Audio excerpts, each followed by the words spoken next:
ला साया।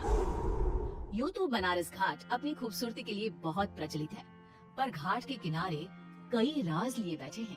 ये कहानी शुरू होती है बनारस के घाट के पास बने ममता निवास से, जहाँ प्रिया लाल जोड़े में ममता के घर उसकी बहू बनकर आती है। आओ आओ बहू, घर को अपने पैरों से पवित्र करो। ममता घर की दहलीज पार कर ही रही होती है कि अचानक एक बहुत गंदी सी बास पूरे घर में फैल जाती है।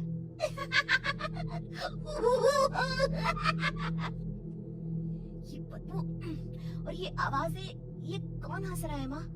अब ये पड़ोसी ना हमारे थोड़े अलग से है। कहाँ हम शाकाहारी और ये मांस मच्छी खाने वाले।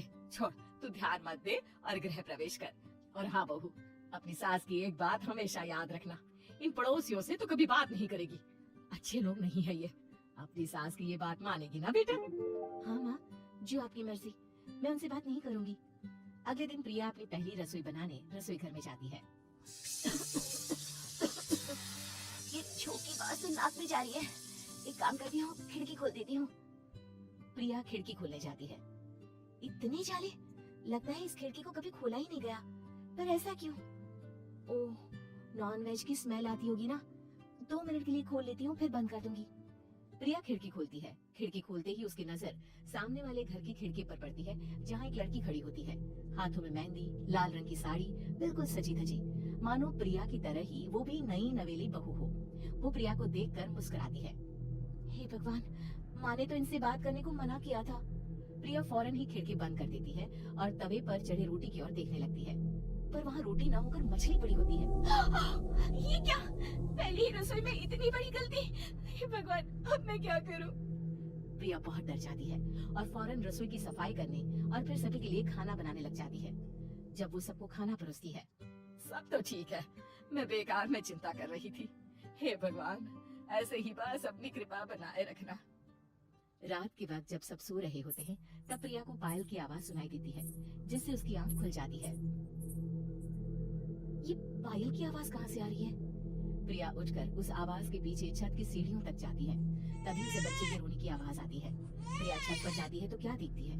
वही लाल साड़ी वाली लड़की अपनी गोद में एक नवजात बच्चे को घुमा घुमा कर सुला रही है। तभी प्रिया की नजर उसके पेट पर पड़ती है। ओह गॉड, ये तो प्रेग्नेंट भी है। सुनिए, बच्चा सो नहीं रहा है क्या? मैं कुछ मदद करूं? नहीं नहीं, आपके घर वालों को अच्छा नहीं लगेगा, मैं संभाल लूंगी। स्नेहा की गोद से बच्चा हाथ मारकर प्रिया की गोद में आने को छटपटाने लगता है। दोनों घर अगल बगल में बने होने के कारण प्रिया उस बच्चे को गोद में ले लेती है। प्रिया के पास आते ही वो सो जाता है। बच्चे का वो स्पर्श रात भर प्रिया भूल नहीं पाती और अगली सुबह वो छत पर कपड़े सुखा रही होती है। तभी उसे एक औरत इशारा करके बुलाती है। स्नेहा कह रही थी बाबू तुम्हारी गोद में आते ही सो गया। मैं गौरी, स्नेहा की माँ हूँ।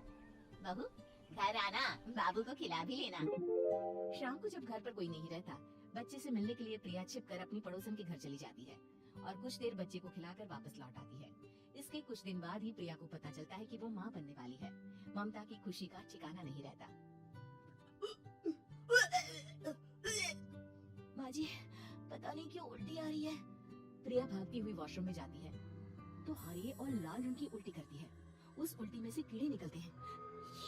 ये क्या? खून और ये कीड़े! माँ! माँ! प्रिया की आवाज सुनकर ममता दौड़कर आती है, पर बेसिन में कुछ नहीं होता। प्रिया हक्की बक्की रह जाती है। ये सब क्या हो रहा है? प्रिया घबरा जाती है और अपने कमरे में जाकर सो जाती है। डर के कारण वो इतनी थक जाती है कि उसकी आंख लग जाती है। तब उसे ऐसा लगता है उसके पेट पर मानो कोई बैठा हुआ हो। कौन हो? प्रिया के पेट पर एक 5 महीने की बच्ची बैठी हुई थी, जो बुरी तरह जली हुई थी। माँ, तुम ही मुझे लाई ना अपने पेट में? मैं तुम्हारी माँ नहीं हूँ। कौन हो तुम? माँ, देखो मैं चल गई बुरी तरह से। 6 महीने पेट में रहने को भी मुझे नहीं मिला। सिला दो ना माँ। बचाओ! बचाओ! माँ! ममता दौड़कर कमरे में आती है। प्रिया की बातें सुनकर वो सब समझ जाती है। तू कहीं बगल वाले घर में तो नहीं जाकर आई ना बहू? मुझे माफ कर दो, मैं गई थी माँ। उस घर में सब मरे हुए हैं बहू। कई साल पहले स्नेहा उस घर में बहू बनकर आई थी। कुछ ही दिन में वो एक बच्चे को जन्म देने वाली थी। पूरा घर बच्चे के आने की खुशी में खोया था कि एक दिन अचानक उस घर में आग लग गई। सब बुरी तरह जलकर मर गए। गौरी आज भी दादी बनने का इंतजार कर रही है। और इसीलिए स्नेहा ने अपना अजन्मा बच्चा तुम्हारी कोख में डाल दिया। ममता ये कह रही होती कि पीछे से उसके पैरों को एक बच्चा पकड़ लेता है।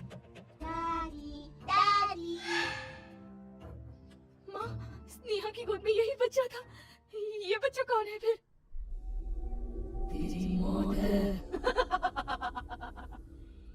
तेरी भी दादी। जिस चीज का ममता को डर था वही हो गया। ममता निवास के ऊपर मौत ने चादर बिछा दी थी। प्रिया का पेट ऐसे बढ़ जाता है मानो 9 महीने का हो। 2 हाथ उसके पेट से बाहर निकलते हैं। बहू, संतोष को फोन कर, किसी पंडित जी को बुला बहू। प्रिया का पति भागता हुआ घर आता है। ये तो होना ही था माँ। तेरा पाप तेरे सामने आ गया तो तू सह नहीं पा रही है। स्नेहा घर में आग लगी नहीं थी, माँ ने लगाई थी, प्रॉपर्टी की लालच में। और वो बच्चा मेरी पहली पत्नी का बच्चा है, मेरा बेटा, जो कि उस आग की चपेट का शिकार हो गया था। मैंने तुमसे ये सब माँ के कहने पर छुपाया था। मुझे माफ कर दो प्रिया। तुम अगर चाहो तो यहाँ से जा सकती हो। मैं तुम्हें किसी भी बंधन में रखना नहीं चाहता। मेरी शादी हुई है आपसे, मैं आपको छोड़ नहीं सकती, पर उससे पहले हमें स्नेहा, उसकी माँ और बच्चे की आत्मा की शांति करवानी होगी। संतोष और ममता गौरी के घर जाते हैं। अंदर सब कुछ जला हुआ होता है। जमीन पर जली हुई लाशें बिखरी हुई थी। ममता रो रो कर अपने करने की माफी गौरी से मांगती है। प्रिया स्नेहा के घर वालों का अंतिम संस्कार करवा देती है और ममता निवास फिर से आत्माओं के साए से मुक्त हो जाता है।